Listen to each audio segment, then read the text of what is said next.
Mirabatoko plasitoko vavy anatin'ny fandarana actualité moa ianao ty alady ty ary androany no mifarana ny fametrahana ny latsapividina amindreo zay mitetitetika ny filoham-pirenena manaraka zao zany fa maromaro ihany izy ireo mbola iverenantsika lalina be moa zay resaky zay manana vahintsika androany dia zareo amin'ny PNG zany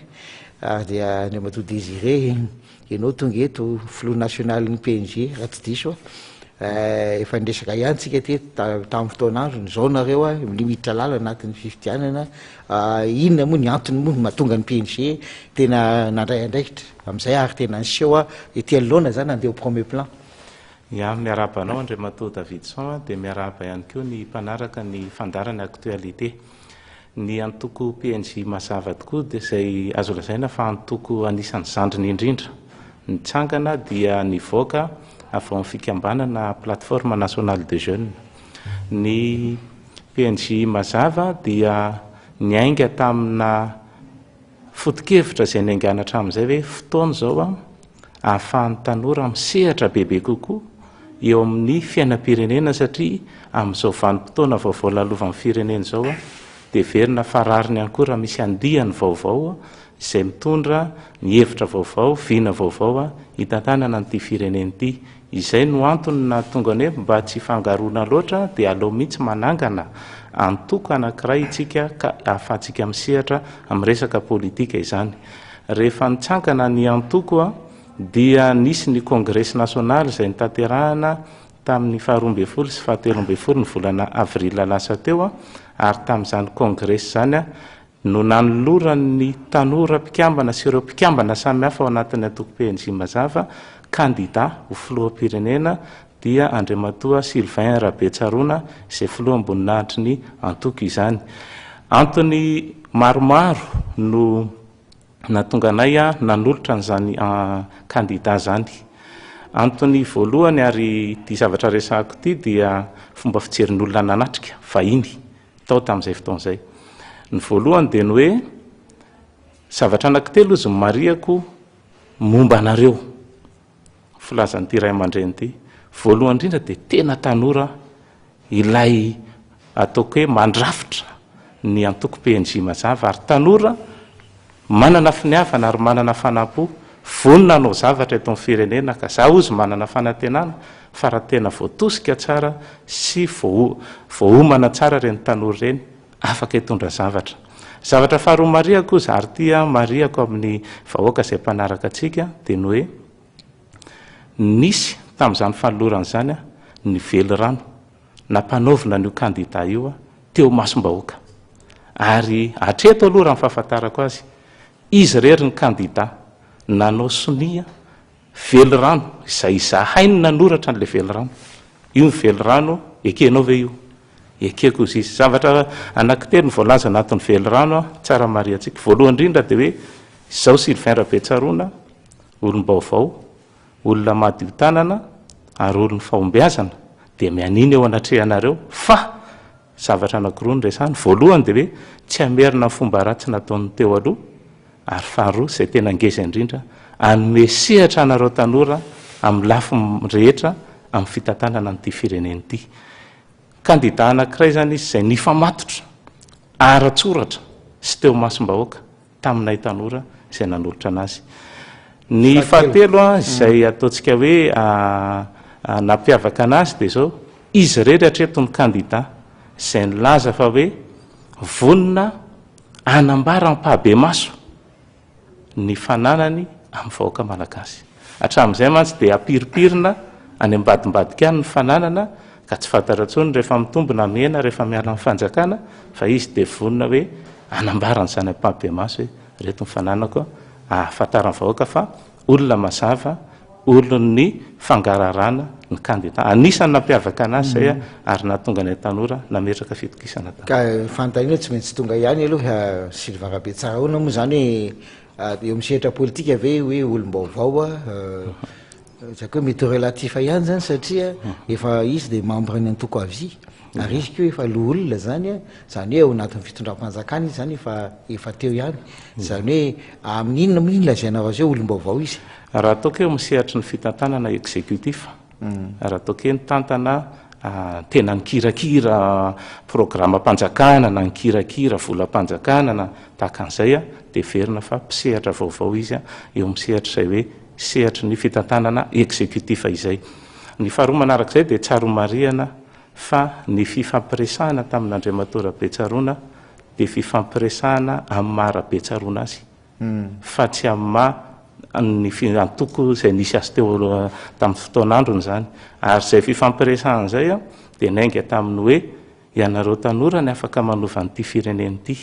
ianareo tanora afaka mitondra hery vaovao an'ity fireneny ity, za te hifanome tanana aminao. Nametraka fepetra maro izahay hoe raha mitsangana ny atoko PNJ mazava, miaraka amin'ny PNJ mazava ianao dia izao enao Betsaroana Sylvain sy ny PNJ mazava no mifamatotra. Ny ambon'izay izay te hiara-iasa aminay miresaka aminay na antoko iza na antoko iza na fikambanana iza na fikambanana iza dia miresaka aminay amin'ny mafikambanana samy fikambanana ary apetraka tsara amin'ny vahoaka malagasy fa ny PNJ mazava mahaleo tena fanapa-keviny, mahaleo tena misafidiny, tsy niterenizan'iza, tsy nitambazan'izan'iza, tsy nisy fofopofin'izan'iza. Eto zany tsika ao anaty actualité tsika zao miresaka tsisy hoe any amin'ny ao Ambohitsirohatra no karazany ohatran'ny hoe ao ambadibadikareo zany fa tena hoe nareo mahaleo tena mihitsy mazava tsara izy amin'izao fotoana. Mazava tsara ary izahay eto betsaka amin'ny feo mandeha ary ararotiko ilay izy. Misy mihitsy ara no miteny hoe nomena Andriamatoa Sylvain Betsaroana vola ianareo mba iarahana aminy. Ary tafaresaka tamin'ny namana anankiray ary tiako hazava mivoaka malagasy mantsy izay satria alefa le feo. Dia niteny tamiko hoe ianao mihitsy hono ohatr'izao mihitsy hono ianao dia izy taminy izao ano izy izahay birao nasionaly sy mpikambana amin'ny atoko PNJ mazava raha nandray na 1 franc na 1 franc aza tamin'Andriamatora Betsaroana ho takalo ny fiarahana dia hoy izahay hoe aoko voaozony izay sy ny taranakay raha pirenena mantsy ty. Fa raha ohatra kosa tsy nandray izay na 1 franc dia aloha mba ho any an'izay manely an'izany angamba ny ozona raha isy zany dia taitra mo izy tamin'izay tena mialatsiny ozy fa tena mataonao miteny an'izany tena fantatro ny fahitsinao fa dia misy manaratsy mihitsy angamba ianao. Ka eto tsara fantatro vahoaka malagasy fiarahana madio ao anatin'ny fitiavan-tanindrazana tsy misy takalony ny fiarahanay ary sahako miteny an'izany eo masonareo. Eny le takalony aloha ngamba amin'ny zabola mety tsy izay fa misy mba hifanarahana dila politika amin'ny fitantanana firenena kosa ao anatin'le zavatra sy velirano zany. Raha hitantana firenena ianao tsy maintsy mifanaraka amina foto-kevitra. Inona kosa ny fanarahana, inona ny zava-baovao entana ho an'ny firenena ary ao anatin'ny sata mifeny antoko PNJ mazava tsara fantatry ny vahoaka malagasy misy 7 ny tanjonay sy ny foto-kevitray. Ny anankiray amin'izay dia hoe hitaiza mpikambana ao aminy sy ny olom-pirenena ho amin'ny fitiavan-tanindrazana ka hametraka ny tombontsoa amin'ny be sy ny maro mialohan'ny tombontsoa ny tena manokana. Zay izay miditra PNJ mazava na miaraka amin'ny PNJ mazava tsy maintsy mankatoa an'izay tombontsoa amin'ny be sy ny maro vao ny tombontsoa ny tena manokana ka raha vonina amin'izay inona ny olana ao anatin'ny fanarahana zany. Ka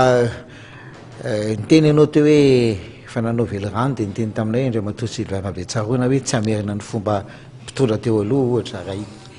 tsy resaka afa-tsy mpitondra anankiray izay mpandraraha koa taka azy teo aloha ary tena nanana ny volany keo kanefa nefa tonga teo amin'ny fitondrana dia lasa ohatrany hoe zavatra hafa zany ka natona ny zavatra an'seo tamin'ny 7 reny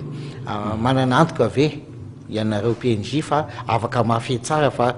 tsy ho lasa ohatran'izay ty raharaha ty. Ia, ny voalohany indrindra aloha dia hoe ny mpiara-miasa aminy dia azo lazaina fa tanora ny ankamaroany tanora ary ataontsika hoe ny antoka angambany dia voalohany indrindra aloha io fanaovana politika nde mila fiomanana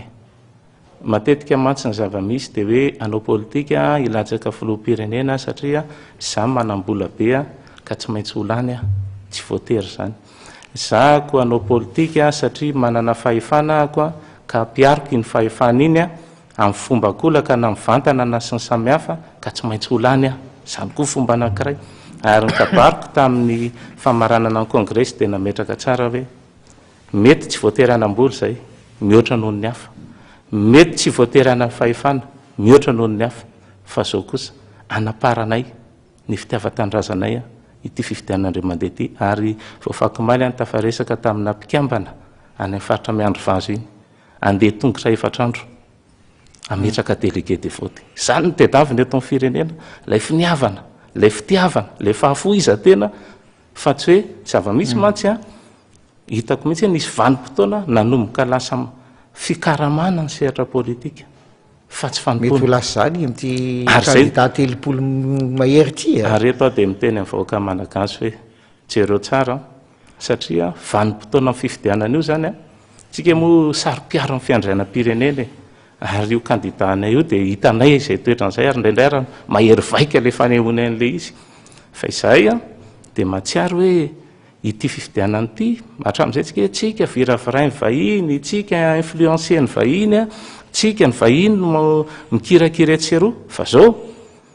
zahatra tsapanay dia zao amin'io fifidianana amin'ny 4 jolay io tsy misy vondrony iraisam-pirenena miditra ao anatin'ny lohan'ny vahoaka malagasy na miaraka aminy ao anatin'ny hevitra kely ao iteny hoe ity ny tsy maintsy fidinao fa malalaka tanteraka ny safidy ny vahoaka malagasy ary eto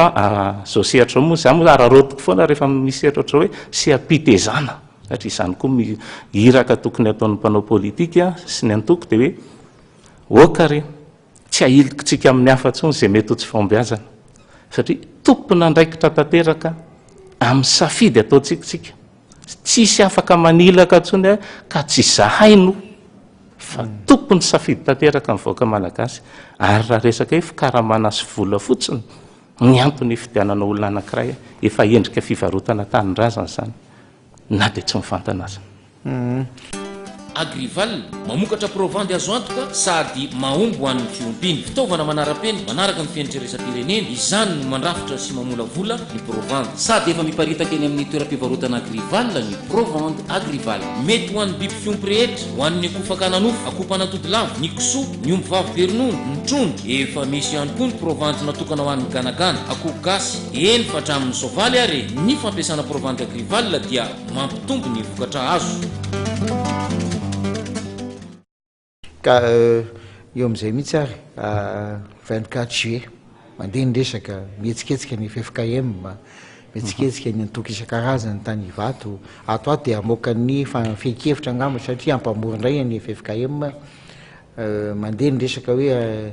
io tetezamity io na io atsara ao na imorika indray fifidianana na ovay atao référendum constitutionnel ianareo PNJ ahoana ny eritreritra mikasika an'izay resaka izay marina tokoa zany hoe mandehabe le feo zany anatrika tamin'ny fionana teny Ivato na karakarainy ny FFKM zavatra tsara fantatra ny vahoaka malagasy aloha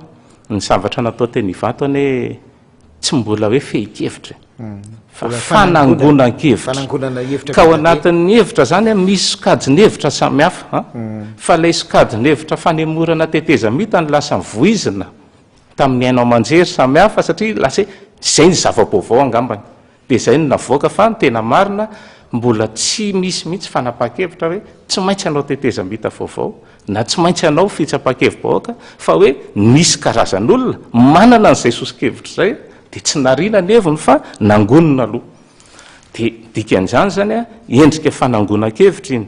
ny filazany ray aman-dreny tao amin'ny FFKM dia mbola hidina any faritany 5 entina any zany reo karazan-kevitra reo indray hojerena zay voa isy indray fionambe anankiray amin'izay dia ho arinan'io ka tsy milaza mihitsy zany ny fisina hevitra samihafa fa isy ny tetezamita vaovao fa ny fisina hevitra samihafa dia karazana hoe fanangonan-kevitra fa tsy maintsy misy sehatra andraisana fanapahan-kevitra zay tsy voatery ho izay ny fanapahan-kevitra raisana ka le amin'ny 24 juillet aminareo ve io tokony tazomina io tokony alefa ny fifidianana premier tour fifidianana filoham-pirenena ny PNJ mazava dia vonina amin'ny fifidianana rehetra na roviana ary fa 4 volana tsoray efa vonina amin'izany zay ko izay hoe raha hita fa tokony andeha tsara ny 24 juillet zany senita aloha zao milafiny ara-teknika dia efa milaza fa tsisy ny olana vonina zany zay hiatrika an'io amin'izany fifidianana zany aminareo PNJ nanao congrès anao inona ny tena jeriny hoe lahara-pahamena eto Madagasikara ho anareo antoko amin'ny PNJ voalohany aloha misy zavatra maromaro ary nisy lahateny nataon'ny kandidanay tao ary naferimberiny mihitsy le kandidany vahaolana izy napetraka ny olana samihafa eto amin'ny firenena dia napetraka ny vahaolana lara-pahamehana voalohany aloha tsy misy firenena mandroso za mbola tsy miresaka candidat satria tsy mbola fampielezan-kevitra zay indrindra mantsy resaka antokotsika ny PNJ zany raha hoe antoko amin'ny mahatoko azy dia voalohany indrindra aloha miainga amina foto-kevitra fito tanjona zany fa ny tena zava-dehibe eto amin'ny firenena aloha fandriam-pahalemana no antoka fototra iangan'ny fampandrosoana rehetra raha tsy misy fandriam-pahalemana tsy afaka manao an'izay tsika fa ao anatin'ny foto-kevitra ny atoko misy tanjona anankifito dia ny ainga amin'izay zany ny anaovanay ny antsoina hoe vinam-piarahamonina izay amin'ny fotoana ny fampielezan-kevitra zany ho fantatritsika voalohany amin'izany zany dia le hoe ametraka ny antsoina hoe hiady ho amin'ny rariny ara-tsosialy na justice sociale io dia miteraka fikorontanana eo amin'ny fiarahamonina rehefa mahatsiaro fa miaina ao anaty tsy rariny ny vahoaka dia mikorotana izy ary teo amin'ny tantaran'ny firenena dia marina zany hiady amin'izany ny PNJ mazava faharoa dia anisan'ny lara-pahamehana le hoe fanabeazana olombanona izay le resantsika teo hoe fanabeazana mifototra ny zavatra rehetrarehetra fa na manana 1 miliara renao na zaraina 1 miliara tsirairay ianao rehefa tsy voataiza olombanina ianao dia lasa famotehana amin'ny fiarahamonina ny fanananao fa tsy fanatsarana amin'ny fiarahamonina io zany lavitra ezaka io ary everiko fa tokony ho lara-pahamehana mihitsy ary ny PNJ raha dia mameritreritra hoe ministerin'ny civisme zany tena zavatra tokony ho apetraka mihitsy anao asa mitokana satria be loatra ny zavatra tsapa fa varalila eo amin'ity firenena ity anisan'ny zavatra tanjonay koa le fanapariam-pahefana fitsinjaram-pahefana décentralisation effective ozy izy tsika izay everinay fa maro ireo sehatra izay ataoko hoe mivangongo aty atapony izay azo atao tsara mametraka an'izay any fotony ary ny farany alohan'ny farany dia nyresaka toe-karena satria resaka asa moa problème antsika amin'izao fotoana izao tena izay alehanay na makany majango zay na makany farafangany zay na makany atuliary zay na izanaiza dia tena tsisy atao le tanora malagasy ary io no azo lazaina fa hoe raha ataoko amin'ny teny frantsay dia bombe retardement raha tsy vaovahantsika ny olana amin'ny resaka fananan'asa ho an'ny tanora dia tena isy zavatra nahirana eto amin'ny firenena io zany tena lara-pahamehana mihitsy io ary io arany no mety hiteraka tsy fandriam-pahalemana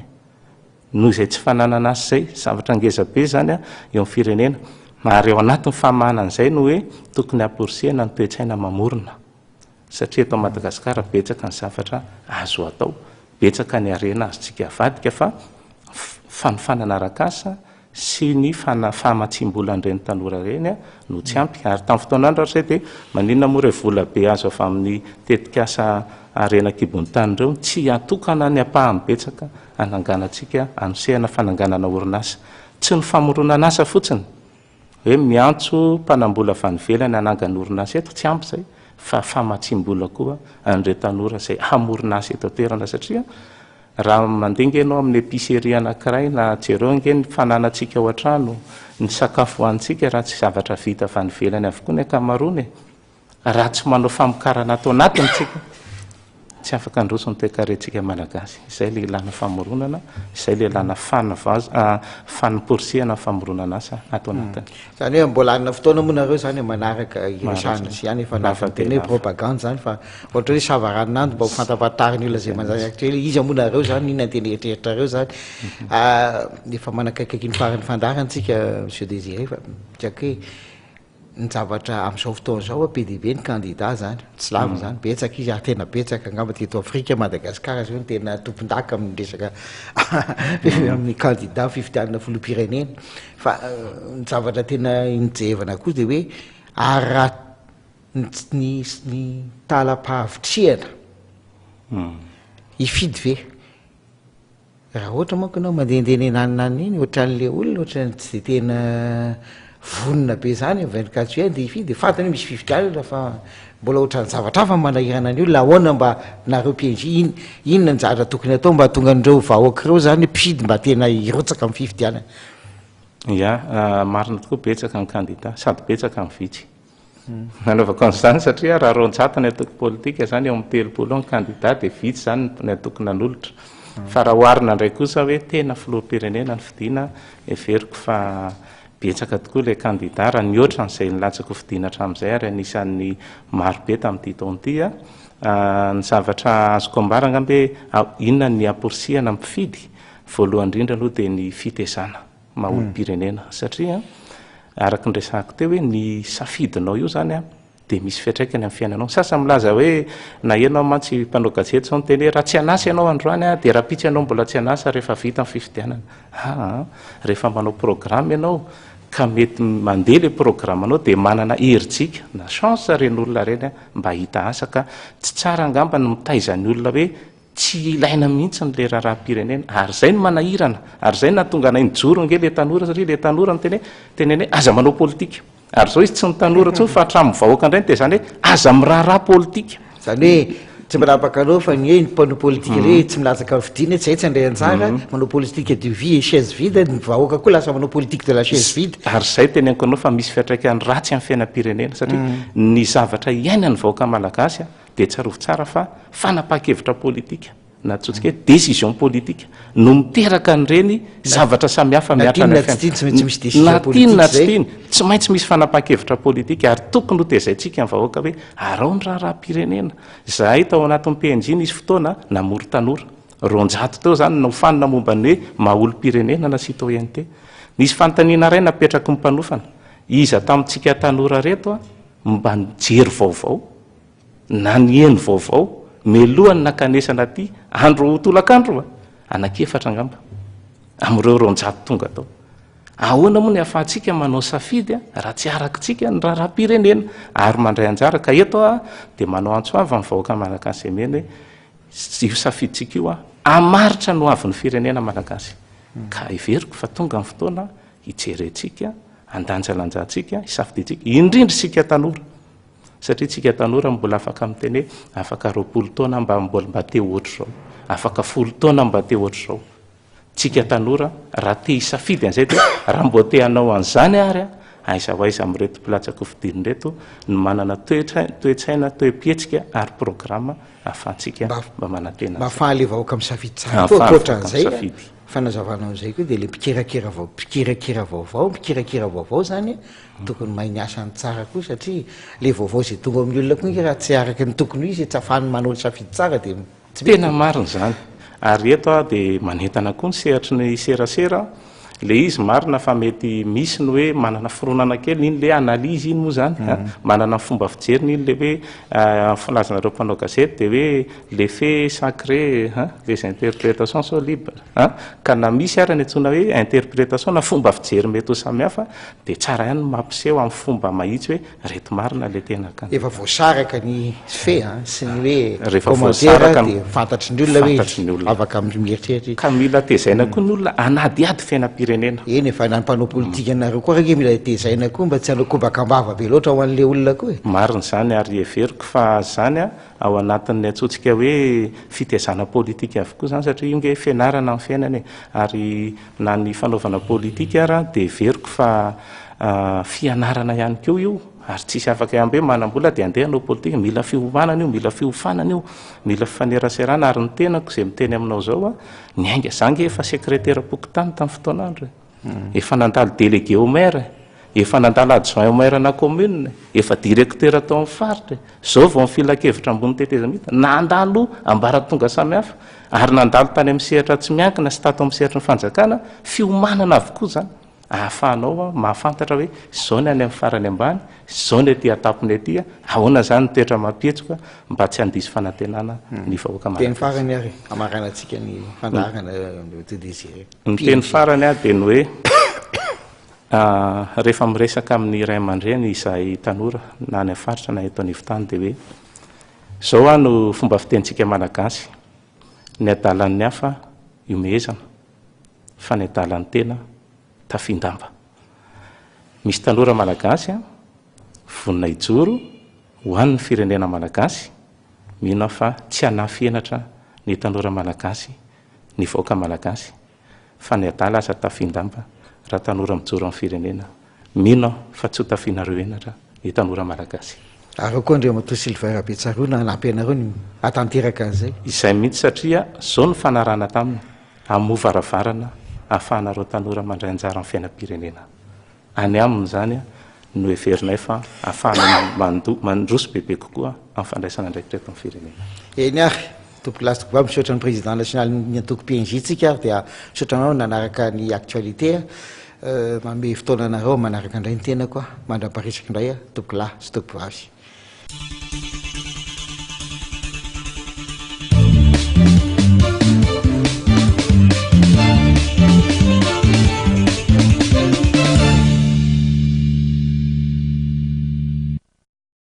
Araka ny feon'ny ely tato anatin'ny andro vitsivitsy zao dia mety anisan'ny ametraka ny antota taratasy filatsahan-kofidiana ihany koa ny filohan'ny tetezamita Andry Rajoelina, ny filohan'ny tetezamita izay ho tonga eto Madagasikara rahampitso maraina rehefa avy nandray ny tsodran'ny Papa François tany Vatican.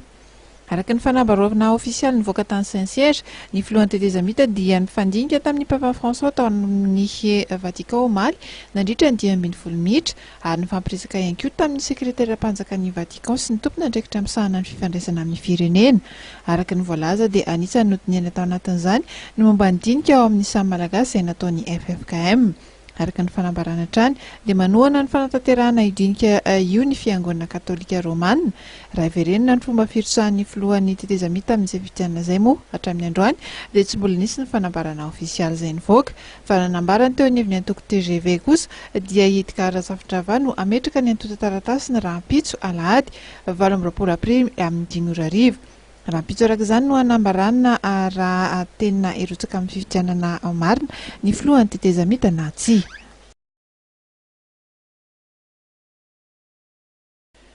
Ny filoha teo aloha ny amiraly Didier Ratsiraka dia andray anjara amin'ny fifidianana izay ho tanterahana ny 7 Jolay ho avy izao. Tsy tonga teny amin'ny bureau-ny CES ny amiraly izay vita amin'ny 70 taona ankehitriny ary efa nitantana ny firenena nandritra ny 20 taona fa dia solotena no nalefany. Ny maraina teo ary no nametraka ny antota taratasy ny filatsahan-kofidiana ny amiraly ny délégation avy amin'ny Ankola Fratsiraka izay notarihan'ny Montfort. Tsy nisy ny resaka izay nataon'ny solotena ny filoha teo aloha. Araka ny fanazavana dia rahampitso no anateraka ny valan-dresaka ny mpanao gazety ny amiraly Ratsiraka ary amin'izay no ilazany ny antony nirotsahany io kandida. Tabera Randriamanantsoa ministry ny asa-panjakana ny asa ary ny lalana sosialy ankehitriny ary mpiara-dia amin'ny profesora Zafary Bila ihany koa dia anisan'ny kandida ifaninana amin'izay fifidianana filoham-pirenena izay. Tsy niatrika ny fametrahany ny antota taratasiny ihany koa ny lehilahy fa solotena no nanatanteraka izany androany maraina ihany. Noelson William ministry ny asa-panjakana ny asa ary ny lalana sosialy teo aloha ihany koa dia tonga teny amin'ny bureau-ny CES androany nametraka ny dosiany. Tapa-kevitra efaninana amin'ny fifidianana filoham-pirenena ihany koa ny professeur Alain Tendrazanarvelo izay premier ministre lefitra nisahana ny fahasalamana teo aloha ary parlementaire CST amin'izao fotoana izao. Ny professeur Alain Tendrazanarvelo izay natolotry ny antoko enina. Rehefa mahita koa maro ny kandida dia fanatenana ny firenentsika. Misy moa menimenina maro loatra le retsy.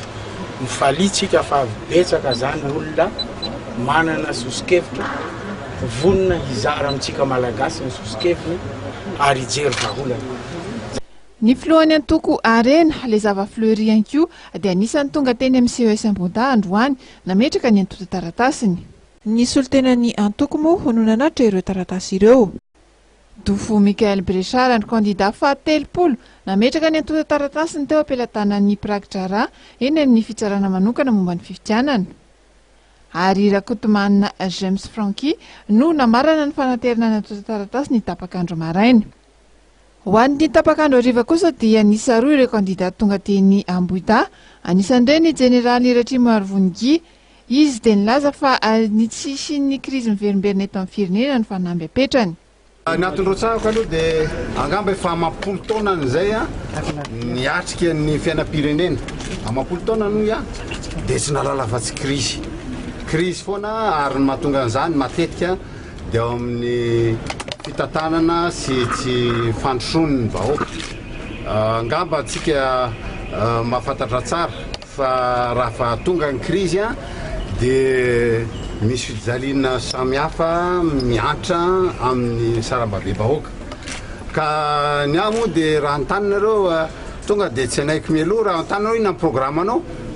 ny programme dia tsotra tsisy iny crise tsony eto Madagasikara ary ho tapitra atreo le izy zay angamba no tena zavatra kendrena ary ataoko fa mila hery betsaka zany ary be deaibe reo olona ondamosina zany manampy ary zay no lazako azy hoe tsy olona rery akory manao an'io fa ekipa. Ramatoa Savaron Malala izay efa nandray anjara imbalo tamin'ny fifidianana nisy teto amin'ny firenena ny candidat fahadimy amby telopolo no raisiny teo anivon'ny CES tamin'ity androany ity. Raha ampitsy moa vao hifarana ny fandraisan'ny CES ireo antota taratasy rehetra ho an'ireo kandidat izay rotsaka amin'ny fifidianana filoham-pirenena izay. Ary heverina fa mbola ho betsaka ihany koa ireo kandidat tsy ampozina mety mbola hipoitra ao anatin'izay 420 ora izay.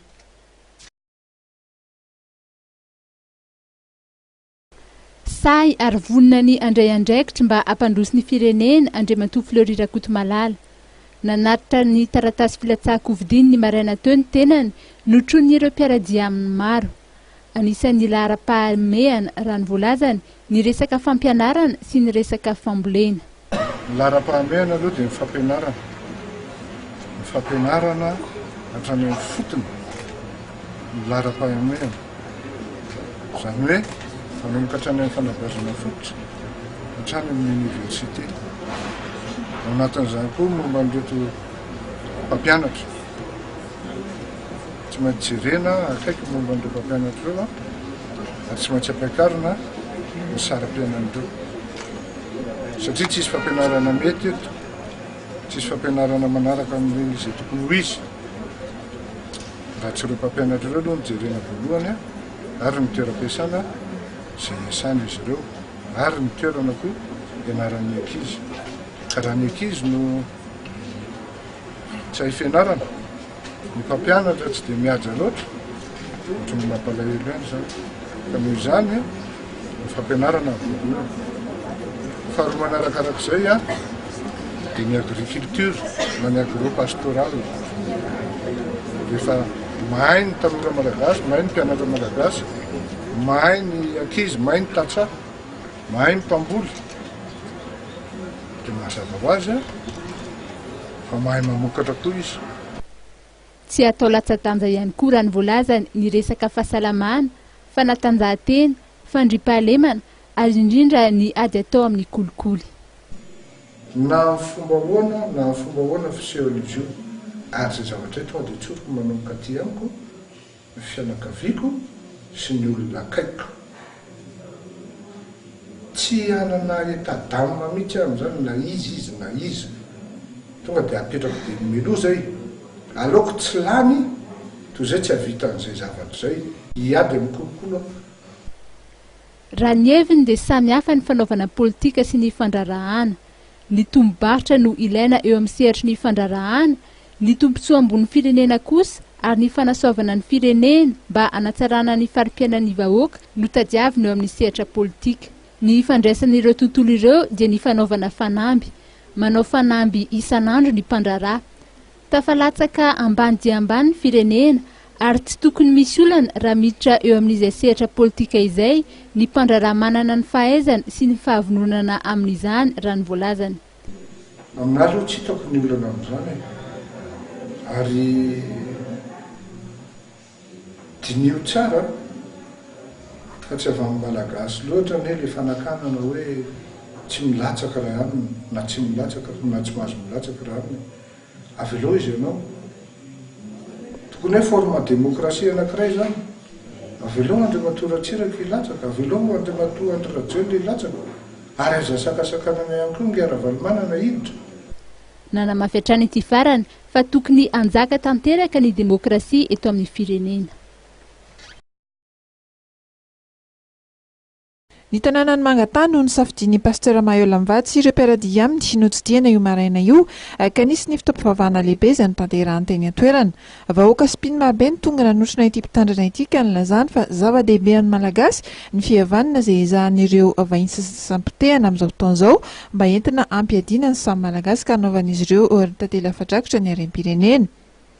Ny alarobia maraina teo moa dia ben'ny tanàna misy sasy fitopolo avy amin'ity faritra Savahainy no niona tamin'ny pasteur Mayola teny amin'ny Brown teny ambodiny sotry. Nisy ihany koa ny tavatava izay fanaovana tamin'ireto olom-boafidy reto ka nilazan'ireto farany fa mila fampihavanana ny tena marina fa tsy sadasada ny vahoaka malagasy ary miandrandra fatratra ny iverenan'ny firenena amin'ny rafitra ara-dalàna. Laza moa ireo ben'ny tanàna ireo fa vonona ny fanometanana amin'ny tipon-tanana ity amin'ny fampandrosoana. Tonga zegny pasteur tegna misaotra anao zegny. Zay tonga eto Antananarivo zegny renivohitritsika Madagasikara anao nanokatra varavarana amin'ilay zegny nagnantso zahay zegny efa karazana fampihavanana voalohany zegny aminay. Ka enganianao pasteur satria misy mikinikino fampihavanana koa zegny